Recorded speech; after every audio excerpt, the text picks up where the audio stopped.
Hey guys, welcome to Easter Monday. It's so good to have you here. For those of you that don't know me, my name is Mary. I'm one of the co-directors of the Baptist Church's Easter Camp. I've been working alongside Abe and the rest of our amazing core team this year, trying to pull camp together for you. Now, unfortunately, as most of you know, we weren't able to meet together in person this year, but it's been great to have some things to connect over online, and we hope you've been able to engage with some of the things that we've provided for you over this weekend. Now, today I'm going to be talking to you about the feeling or the idea of hope. Now, I work as a chaplain in the northern suburbs in a kind of small primary school, and as you can imagine, we've been having lots of conversations with students over the last few weeks about all the different things that are happening in our world. And one of the things that I've been talking to them about is the feeling of being hopeful. But for a lot of them, they're not really sure. Maybe they haven't heard about this feeling before, they're not sure what it really means. And so I have to spend some time describing it to them. But it's actually quite tricky. How would you describe hope? Have a think about it now. For me, often I just say, oh, well, if you're feeling hopeful, it's just hope. Hopefulness is being hopeful. Like, how do you describe it without using the word hope? It can be really difficult. But I've spent some time thinking about it, and so now I say to my students, hope is believing that there are good things coming. And this is something that they can grasp a lot more easily. But I think about it as something like when our life isn't meeting up to our expectations, maybe we've been disappointed, maybe there's things happening that we don't understand, and there's difficulty. We can look forward to what's coming and think and believe that there are better things coming. Now, one thing I've learnt about hope is that it is not just an emotion that we have, and it's not just a feeling.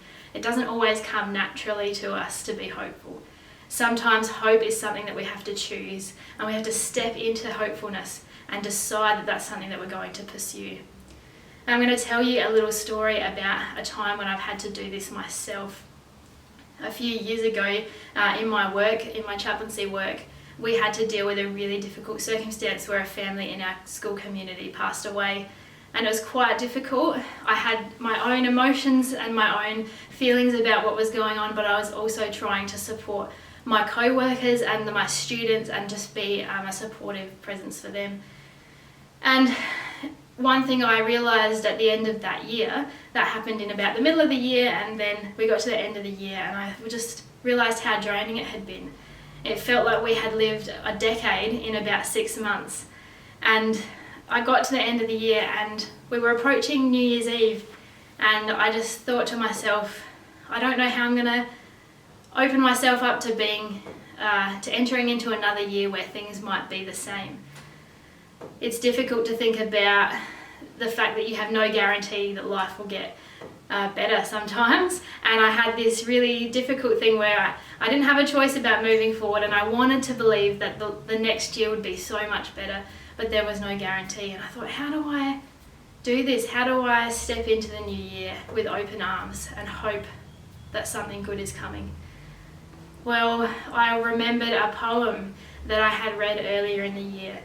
This poem is by a woman called Minnie Louise Haskins, and it is known as God Knows, or it has another name, The Gate of the Year.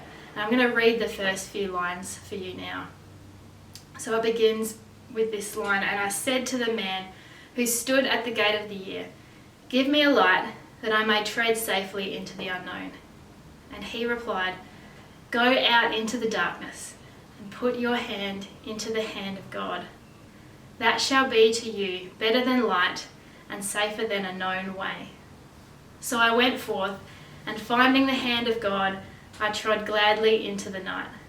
And he led me towards the hills and the breaking of day in the lone east. Now, I don't know about you, but when I read these words, I get a really vivid picture of what this looks like. I think about standing at the gate of some new experience and seeing the darkness ahead of me, the unknown, just not knowing what's to come. But when I picture the person who's waiting for me in that darkness, I picture Jesus. I picture him in that classic kind of look, the beard, the robe, he's there waiting for me. And I just think about how he's just in amongst the darkness. I might not be able to see him, but I think about how he's there. And if I can choose to step into the darkness and step into the unknown and trust that he will be there, he's waiting for me with his hand open for me, to hold on to, and he will walk with me. And I love that line about treading gladly into the night, almost skipping off with your hand in the hand of Jesus, in the hand of God, and following him into the unknown. Now you might be wondering, well, how is it that you can trust in Jesus? How can you believe that he's there? Well, the thing that I know about Jesus is that he makes promises that he keeps, and he promises new life and a new way of living, and he absolutely delivers on that promise.